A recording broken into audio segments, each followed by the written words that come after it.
नमस्कार दोस्तों। आज एक कहानी सुनाऊंगा आपको कि गुरुद्वारे जलाए गए, लड़कियां रेप की गई सड़कों के ऊपर, उनके स्तन काटे गए और छोड़ा नहीं दरिंदों ने।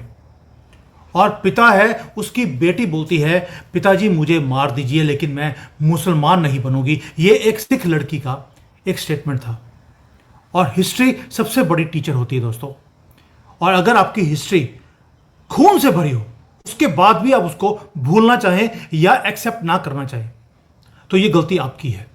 और आज भी हमारे सिख भाई मुसलमानों को गोल्डन टेम्पल में बुलाकर उनके रोजे खुलवाते हैं, उन्हीं मुसलमानों के साथ जिन्होंने उनकी बेटियों को नोच कर खाया था।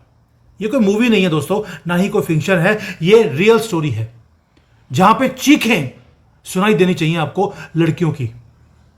जो मर्द थे घर के, वो मार दिए गए और उनकी आवाज को हमेशा के लिए दबा दिया गया। एक आदमी 7 लड़कियां उसकी सातों को मारना पड़ा उसको गुजरावाला में। कहानी है 1947 की, दर्दनाक कहानी। लेकिन आपको रियलिटी दिखाएगी आज की भारत की भी। ये जरूरी है आपके लिए। भारत ऑलरेडी डिक्लेरेशन कर चुका था इंडिपेंडेंस की, लेकिन सेलिब्रेशंस की बजाय हॉरर मूवी शुरू कर दी जिन्ना ने।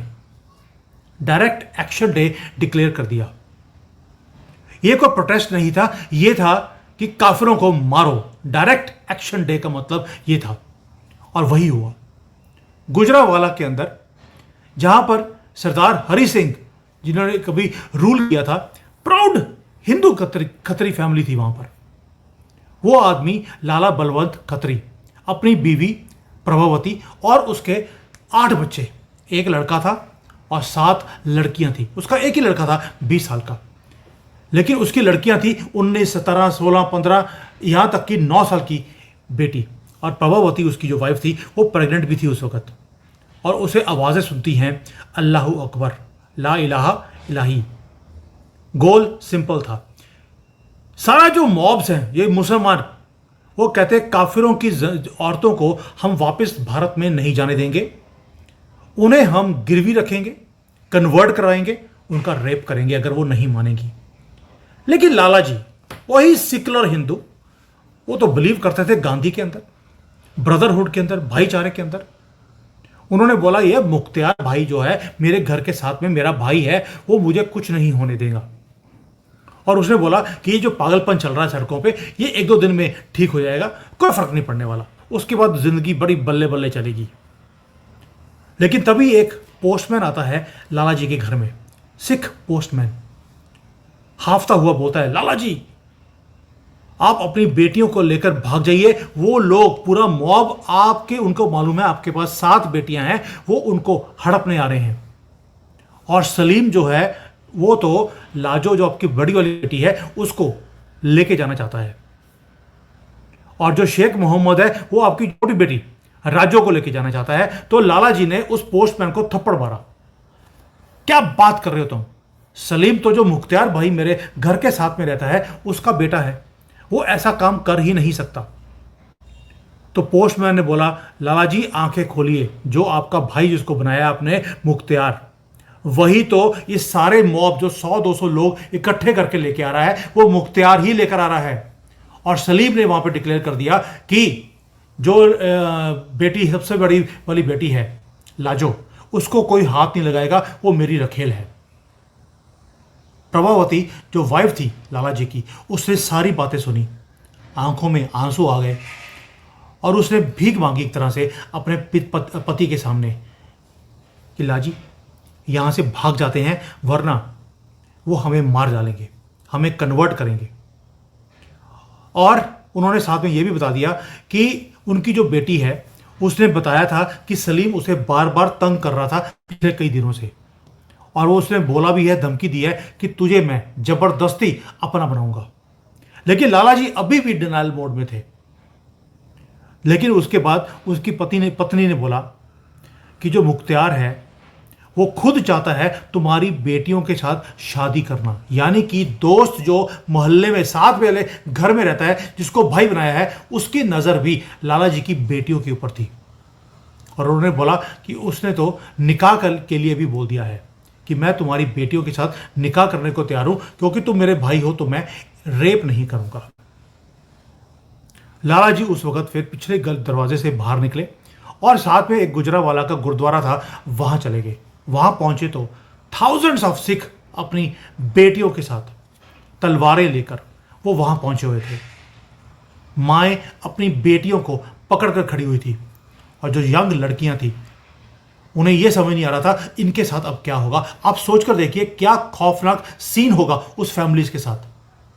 और सडनली जोर जोर से बाहर से आवाजें आती हैं कि पाकिस्तान का मतलब क्या, ला इलाहा इलाही। और साथ में बोल दिया कि हिंदुओं की, सिखों की जो औरतें हैं वो हमारे बिस्तर गर्म करेंगी और जो मर्द हैं वो कब्र में जाएंगे, जिंदा जलाया जाएगा उनको। एंड देन जो मॉब वो गुरुद्वारे के दरवाजे पे पहुंचा, अनथिंकेबल चीज हुई इन सब लोगों के साथ। एक सिख लड़की अनकॉन्शियस, उसको बालों से खींचकर आगे लेके जाया गया इन मुसलमानों की तरफ से और उसके जो स्तन थे वो काट दिए गए और उसकी बॉडी को गुरुद्वारे में फेंक दिया गया कि ये काम अब तुम्हारे साथ सबके साथ होगा। और जो बाकी लड़कियां थी वो उनके कब्जे में थी अभी भी, उन्हें नंगा कर कर पूरे शहर में घुमाया जा रहा था और सड़कों पर रेप हो रहे थे उनके साथ। आप सोच सकते हैं कि क्या शौक या हॉरर होगा उन लोगों के ऊपर। पूरे गुरुद्वारे में साइलेंस थी। और तब एक रियलाइजेशन आया उन हिंदुओं में, सिखों में, कि वो मरना पसंद करेंगे, लेकिन जो इस लड़की के साथ या बाकी लड़कियों के साथ हो रहा है हम अपनी लड़कियों के साथ ऐसा नहीं होने देंगे। वहां पर एक वॉरियर था, सुखदेव शर्मा। उसने बोला हम सरेंडर नहीं करेंगे, हम कन्वर्ट नहीं करेंगे और ना ही हम इन्हें अपनी औरतों के ऊपर, बच्चियों के ऊपर हाथ लगाने देंगे। और वहां पर एक नारा लगा, जो बोले सो निहाल, सत श्री अकाल।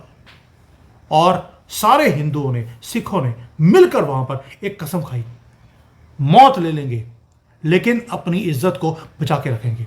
बेटियां, बहुएं हमारी इज्जत है। और उस वक्त एक अनदर चीज हुई जो कि अनथिंकेबल है। लाला जी की बेटी लाजो, उसने बोला बापूजी अब मुझे मार दीजिए, लेकिन मैं इन दरिंदों के हाथ में मरना नहीं चाहती हूं, ना ही मैं कन्वर्ट होना चाहती हूं मुसलमान में। आंसू निकल रहे थे लाला जी के, लेकिन उन्हें यह काम करना पड़ा। उन्होंने एक एक कर कर अपनी बेटियों को बुलाया, माथे को चूमा और सबके गले काट दिए। लाजो, राजो, भगवती, पारो, गायत्री, ईश्वरी, उर्मिला, ये लड़कियों के नाम थे। हिस्ट्री की बुक्स में ये लिखा हुआ है। और एक एक कर कर लाला जी ने अपनी बेटियों को मारा और ये जो कुआं है उस कुएं में उनकी बेटियों को फेंकते गए, ताकि उनको मालूम था कि ये दरिंदे मरी हुई लड़कियों के साथ भी रेप करेंगे। वो ये भी नहीं चाहते थे। और उसके बाद उन्होंने अपनी प्रेग्नेंट वाइफ को बोला और अपने बेटे को बोला, तुम लोग गुरुद्वारे के पीछे ऑलरेडी एक टांगा खड़ा है, लास्ट ट्रेन जो भारत जा रही है उसके अंदर तुम चले जाओ, तुम अपनी जान बचाओ, क्योंकि अपने जो फैमिली का फ्यूचर है उसे बचाना जरूरी है। तुम्हारे लिए मैं यहां पे लड़ लूंगा। और उन्हें प्रभावती को जाना पड़ा अपने अनबॉर्न चाइल्ड को लेकर, जो 7 महीने से प्रेग्नेंट थी वो लेडी। बलदेव बार बार पीछे देखता रहा कि उसकी वाइफ निकल गई है कि नहीं। और उसके बाद लाला जी ने क्या किया, उन्होंने अपना गला काट दिया कुएं के पास खड़े होकर, और अपने जो 7 बेटियों का कत्ल किया था उसके उसी कुएं के अंदर चले गए, ये बोलते हुए कि भाई जो बच्चियां हैं उनके पास एक पेरेंट तो होना चाहिए, बेशक मौत के बाद ही क्यों ना सही। तो मदर को भेज दिया भारत में। वो भारत पहुंची नहीं पहुंची ये भी पता नहीं है, क्योंकि ट्रेन्स कटी हुई भारत पहुंची थी as a gift to Gandhi. और वो गांधी जो सारी उम्र हिंदुओं को धोखा देता रहा, क्योंकि उसके ऊपर मैंने वीडियो बनाया था उसके ऊपर, क्योंकि वो खुद मोहम्मद था, मोहम्मद गांधी था वो, उसके पेरेंट्स मुसलमान थे। पूरी इन्वेस्टिगेशन कर मैंने वीडियो बनाया हुआ है और ये सच्चाई है दोस्तों, ये ट्रूथ है पार्टीशन का, ट्रूथ है जो हमारे कांग्रेस की गवर्नमेंट्स ने छुपा कर रखा हमारे साथ, और ये सारा ट्रूथ है जो इस्लामिस्ट ये मुसलमानों ने हम हिंदुओं के साथ किया, भारत में भी और पाकिस्तान में भी। और गांधी बोलते रहे अगर थोड़ा सा कत्ल कर दिया, रेप कर दिया तो क्या दिक्कत है, आपको टॉलरेंट बनना चाहिए। ये गांधी बोलता रहा क्योंकि मुसलमान था खुद वो। और तब भी अभी भी मैं देखता हूं कि 2025 में इंडियंस क्या बोलते हैं, अभी भी गुरुद्वारे को खोला हुआ है इफ्तियार पार्टी के लिए।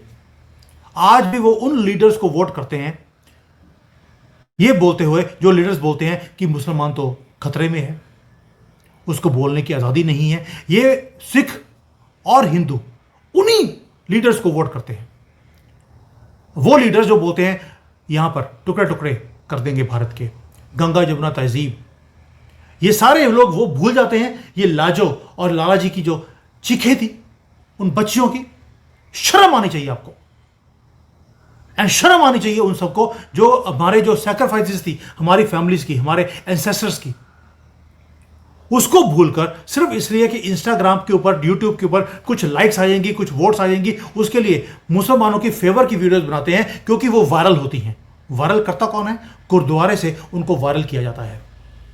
आपको क्या लगता है राहुल गांधी आज जो बोल रहा है मोदी जी के लिए, सिर्फ इसलिए कि वो सारी मुसलमान कम्युनिटी में हीरो बनता है। हीरो इसलिए उसकी बातों को पाकिस्तान एम्पलीफाई करता है, लाइक्स मिलते हैं, बढ़ाई मिलती है, और यही चीज हिंदू भी कर रहा है। मेरी रिक्वेस्ट है आप सबसे, please do not forget your history, क्योंकि अगर आप अपनी हिस्ट्री को भूलना चाहते हैं तो आप फ्यूचर के भी हकदार नहीं हैं।